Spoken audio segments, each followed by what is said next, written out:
ಗುಡ್ಡದವರೆಗ ಗುಗ್ಗಳ ಹೋಗಿನಾಥ ಅಪ್ಪ ಬೀರಪ್ಪನ ಶಿವ ಪೂಜಾ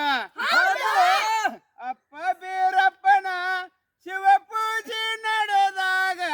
ಆಕಾಶದನ ಗಂಟಿ ನುಡಿದಾವು ಇವ್ರೊಂದು ಹಾಡ್ತಾರೆ ಹಾಡ್ರಿ ವಿಡಿಯೋ ಮಾಡತ್ನ ಹಾಡ್ರಿ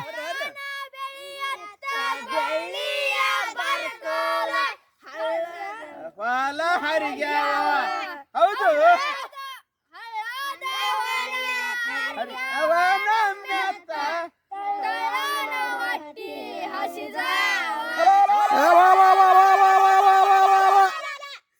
ಅಲ್ಲ ಕಡುಬವ ಮಾಡಿ ಮುಳ್ಳ ಸೇವಿಗೆ ಮಾಡಿ ಬನ್ನಿಯ ಎಲಿಯ ಎಡಿ ಮಾಡ ಹೌದು ಬನ್ನಿಯ ಎಲಿಯ ಎಡಿ ಮಾಡಿ ಪಾಂಡವರ ಉಣ್ಣದ ಹೋದ್ರ ವನವಾಸಕ್ಕ